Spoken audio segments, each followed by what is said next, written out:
Chittagong medical college হাসপাতালে molecular lab না থাকায় ক্যান্সার শনাক্তে হচ্ছে দেরি, পাশাপাশি বাড়ছে রোগীদের ভোগান্তি ও চিকিৎসা ব্যয়। রোগ নির্ণয়ে ছুটতে হচ্ছে ঢাকা বা দেশের বাইরে। এদিকে কর্তৃপক্ষ বলছে বিশেষায়িত ক্যান্সার ইউনিটের কাজ চলছে। নগদের কাছে সব গ্রাহকই প্রিয়, তাই তো সারা দেশে ক্যাশ আউট চার্জ সবচেয়ে কম। 2 মাস আগে হঠাৎ গলায় প্রচণ্ড ব্যথা অনুভব করেন চট্টগ্রামের ফটিকছড়ির বক্তপুর গ্রামের ষাটোর্ধ্ব আব্দুল মন্নান। শুরুতে স্থানীয় চিকিৎসকদের কাছে চিকিৎসা নিলেও পরে বিশেষায়িত চিকিৎসকের শরণাপন্ন হন তিনি। তবে নানা পরীক্ষা চলতে থাকে রোগ নির্ণয়ে। পরে জানা যায় ফুসফুস ক্যান্সারে আক্রান্ত তিনি। এখন যে পর্যায়ে ধরা পড়ছে এ পর্যায়ে একদম মনোভঙ্গতা সবার। ভুক্তভোগীরা বলছেন জটিল রোগের ক্ষেত্রে রোগ নির্ণয়ের জন্য বিভিন্ন স্থানে ছুটোছুটি করতে করতেই রোগীর অবস্থা সঙ্গীন হয়ে পড়ে।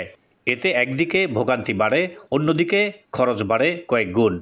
নির্ণয় করার পরেই তো ট্রিটমেন্ট শুরু হয়, তো সেক্ষেত্রে আমরা খুব হয়রানির শিকার হই। বিশেষ করে ঢাকায় যেতে হয়, অনেক সময় ঢাকার বাইরে বাংলাদেশের বাইরেও যেতে হয়। চট্টগ্রাম মেডিকেল কলেজ হাসপাতালের ক্যান্সার বিভাগে গড়ে প্রতিদিন 30 জনের বেশি রোগী আসছেন। রোগ শনাক্তে অত্যাধুনিক মলিকুলার ল্যাব না থাকায় ক্যান্সার শনাক্তে নানা জায়গায় ঘুরতে হয় রোগীদের।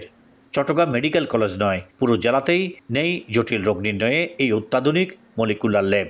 মলিকুলার ল্যাবের মাধ্যমে আমরা যে পরীক্ষাটা পাই যে টার্গেট থেরাপি লাগবে অথবা ইমিউনোথেরাপি, জিন থেরাপি, সেক্ষেত্রে আমরা এটা করতে পারি। আবার আরও ইম্পর্টেন্ট লিকুইড বায়োপসি, আমরা এটা আরও দেখতে পারি যে ওর ক্যান্সার, যে তার জেনেটিক্যালি তার ক্যান্সার হবে কিনা। চট্টগ্রাম মেডিকেল কলেজ হাসপাতালের বিশেষায়িত ক্যান্সার ইউনিটের কাজ চলছে। মলিকুলার ল্যাব স্থাপনের বিষয়টি বিবেচনায় নেওয়া সময়ের দাবি বলছেন সংশ্লিষ্টরা। আমাদের প্যাথোলজিস্টরা কিন্তু তারা 5 বছর যা পারতেন না তার চেয়ে তারা কিন্তু অনেক ভালো রোল প্লে করছে। আর যদি সরকারের জন্য এই 8টা মলিকুলার ল্যাব করাটা খুব বেশি কঠিন হবে না।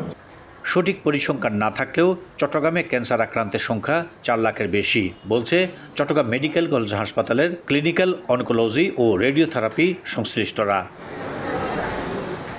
Ahsan Riton, independent news, Chittagong.